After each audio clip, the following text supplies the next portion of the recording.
What would you do if your own daughter not only excluded you from her wedding, but actually toasted your absence with a laugh?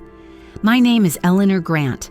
I'm 61 years old, widowed, and never in my wildest nightmares did I imagine facing a moment like that. The invitation arrived late. My seat at the wedding was never reserved, and the moment I slipped quietly into the reception hall, I heard the words that froze me in place. "Thank God she didn't come," spoken by my daughter, meant for the entire room to hear, but aimed directly at me. I remember standing there in my navy dress heels, clicking against the marble floor every step, echoing like a countdown to a reckoning I wasn't sure I was ready for. The room buzzed with laughter and congratulations, strangers congratulating strangers, completely unaware of the storm that had just passed through my heart. In that instant, decades of love, trust, and hope I had placed in her seemed to crumble. It wasn't just the sting of being uninvited, it was the realization that the person I had raised might actually see me as an obstacle, a nuisance, even a target. But that gut-wrenching moment was only the beginning. What started as heartbreak quickly unfolded into a horrifying discovery. My daughter wasn't just emotionally distant, she had been manipulating, stealing, and plotting against me for years. The financial accounts I thought were secure, the inheritance my late husband and I had carefully built, the money meant for family milestones, they had all been quietly siphoned away. And it wasn't just me. Clients she had sworn to protect, people who trusted her professionally, were also victims of her schemes. I had imagined a world where my family was my safety, where love and trust could withstand life's challenges. But the truth was a far darker story. Greed, deceit, and the power of legal knowledge had transformed my own child into a stranger, a cunning adversary with every tool she needed to dismantle our family from the inside out. And in that moment, standing among the clinking glasses and laughter, I knew one thing with absolute clarity: I had to fight back. I, Eleanor Grant, could no longer be a passive observer. The life I thought I was living, the family I thought I knew, had shifted into a world of calculated betrayal. And if I wanted to protect myself and what remained of my family, I had to act. The morning after that shocking wedding, I knew I couldn't ignore what had happened. I needed to understand how deeply Vanessa's betrayal went. Sitting at my dining table, I began sifting through decades of documents, account statements, and files my late husband had meticulously kept. At first, it was the usual paperwork, bills, insurance policies, and tax forms, but as I dug deeper, I began to notice strange discrepancies. Transactions I didn't recognize, withdrawals that weren't explained, and accounts that seemed to vanish into thin air. My stomach dropped as the pieces fell into place. Vanessa had been exploiting my grief after my husband's death, quietly manipulating me while I was vulnerable. Hundreds of thousands of dollars had been siphoned from my accounts, not for emergencies or personal use, but for her own purposes. She had used her legal knowledge, the authority I unknowingly granted her, and the trust I placed in her to create forged documents, making it appear as though I was no longer capable of managing my finances. Even more chilling, the money I thought was being spent on her wedding or personal expenses was quietly funneled into accounts I had never authorized or even known existed. My heart pounded as I realized the scope of her actions. This was not just a case of reckless spending. It was a calculated, long-term plan to take control of everything I had worked so hard for. I knew I needed expert help. I reached out to my late husband's old private investigator, a man I trusted to handle complex fraud cases, and explain the situation. Together, we contacted the FBI to ensure that any action taken was legally sound. Every conversation I had with Vanessa from that point forward was recorded, carefully documented as evidence. I couldn't risk another misstep or allow her to manipulate the narrative. The more I uncovered, the more terrifying the truth became. Money was being moved into offshore accounts, insurance policies were purchased in my name, and even in my son-in-law's without consent. Every discovery confirmed my worst fear. Vanessa's deception wasn't impulsive or minor. It was a meticulously crafted scheme executed over years designed to control, manipulate, and if necessary, endanger our family to achieve her goals. Sitting alone in my study, surrounded by stacks of papers and folders, I felt a mixture of grief, anger, and determination. The daughter I had loved and raised was no longer recognizable. The woman in front of me was someone who used every advantage, every relationship, every shred of trust as a tool for her own gain. And now, armed with evidence allies and a clear understanding of what I was facing, I resolved that I would no longer be a victim. This wasn't just about recovering stolen money, it was about protecting my life, my dignity, and the memory of my husband's legacy.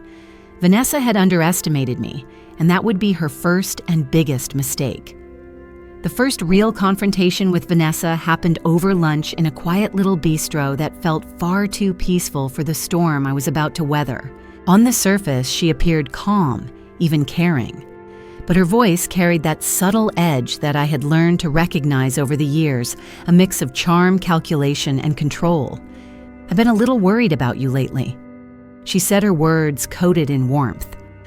"Maybe it's time to consider some help with your finances." To anyone else, it might have sounded reasonable, even considerate, but my instincts screamed otherwise. This wasn't concern. It was manipulation, a carefully orchestrated move to legitimize her years of scheming. I kept my composure, though my heart was pounding. Quietly, I activated the recording device I had brought with me.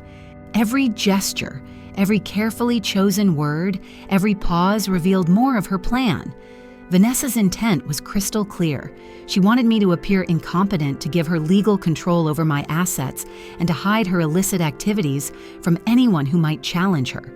She framed her control as concern, presenting herself as a loving daughter, helping a vulnerable mother. But beneath that polished exterior was a strategy designed to entrap me.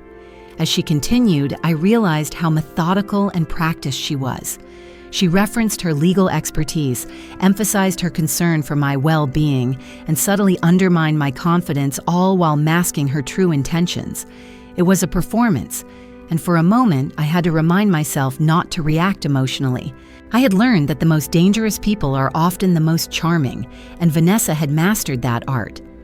After the lunch, I shared everything, the recordings, the documents, the patterns of financial transfers, with David, my son-in-law. Watching him process the information was like witnessing a transformation. At first, his face was a mask of disbelief, his eyes wide with shock. But as he reviewed the evidence, the confusion turned to anger, and the anger sharpened into resolve. He understood finally that his marriage had been a cover for her crimes, that the trust he had placed in Vanessa had been weaponized against both of us. The betrayal cut deep, but it also ignited something powerful, a determination to act to protect what was rightfully ours and to prevent further harm. That lunch became the pivotal moment of our story. The shock and disbelief were transformed into action. We reached out to the FBI-engaged financial experts and consulted attorneys to ensure that every next step was measured deliberate and legally sound. Suddenly, the overwhelming sense of helplessness I had felt for months shifted. I was no longer a passive victim. I was a strategist armed with evidence and allies prepared to defend myself and reclaim control over my life and finances. Sitting there watching David's face register the full scope of the deception, I realized something important: confrontation, while emotionally taxing, was necessary. It was the moment that turned fear into clarity, doubt into determination, and betrayal into a catalyst for justice. Every recording, every carefully documented transaction became a weapon not to hurt Vanessa, but to protect myself, to expose the truth, and to ensure that justice could finally be served. By the end of that lunch, a plan was taking shape. Vanessa had underestimated me, underestimated the power of careful observation, persistence, and strategic action. And that underestimation would be her greatest mistake. From that point forward, we would move with purpose, not anger, but with clarity, determination, and the full weight of the law behind us. With the evidence laid bare, Vanessa had nowhere left to hide. The FBI quickly launched a full investigation, meticulously reviewing financial records, forged documents, and unauthorized insurance policies she had purchased in both my name and David's. Every transaction, every alteration she had made to legal documents was scrutinized under the eyes of professionals trained to uncover deceit. For the first time in months, I felt a glimmer of relief, knowing that the truth was finally being revealed and that justice was within reach. Our bank accounts were immediately frozen to prevent further unauthorized access, and I underwent an independent mental competency evaluation. The results were unequivocal. I was fully capable of managing my finances and making informed decisions. This validation was crucial. Not only did it reaffirm my autonomy, but it also removed one of Vanessa's key tools for manipulation.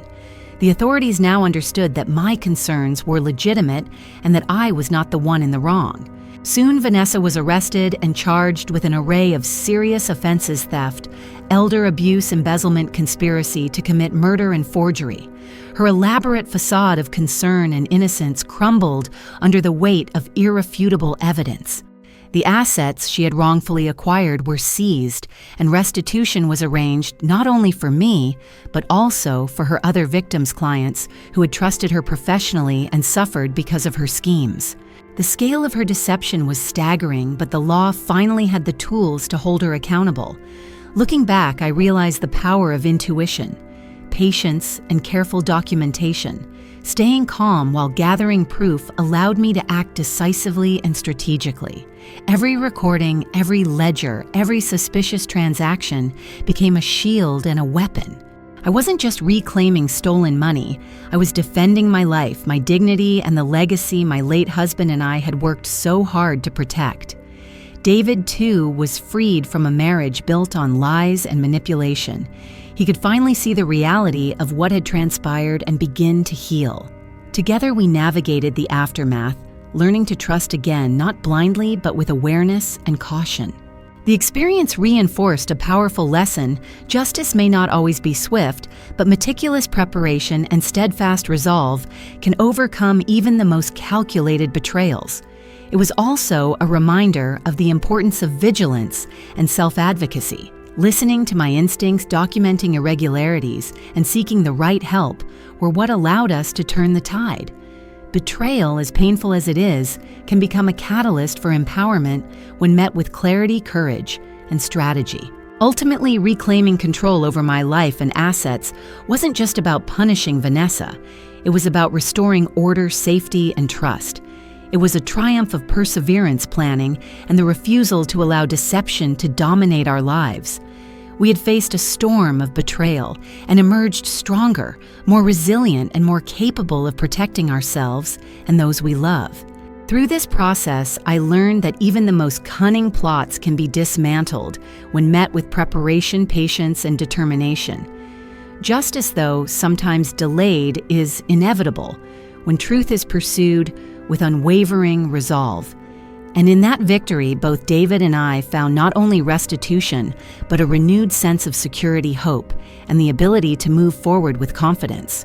Reflecting on everything that happened, I realized there are invaluable lessons in my story for women, especially those of us navigating life after 45. The first and most important lesson: trust your instincts. That quiet, persistent feeling that something is wrong is not to be dismissed. Small inconsistencies, subtle manipulations, or odd behaviors are often warning signs. Listening to that inner voice can prevent heartbreak, financial loss, and emotional betrayal. In my case, trusting my gut eventually led me to uncover the truth and take control of a situation that could have destroyed me. The second lesson is protect your assets and personal rights. Even when the person you are dealing with is a family member, your safety, financial security, and well-being must take priority. Love does not require vulnerability to exploitation. Understanding where your money is, maintaining independent access, and safeguarding key documents are not acts of selfishness. They are acts of self-respect and self-preservation. It is a reminder that protecting yourself is not incompatible with caring for others. It is a necessary part of living responsibly. A third lesson is stay calm and gather evidence. Emotional reactions can cloud judgment, but a deliberate, methodical approach allows you to act decisively. Recording conversations, maintaining detailed financial records, and carefully documenting suspicious patterns became my tools for protection. This strategy not only allowed me to confront Vanessa effectively, but also gave law enforcement the proof they needed to take action. Strategic, patient, and deliberate action can turn even the most intimidating situations into victories. I also discovered the profound power of law and justice.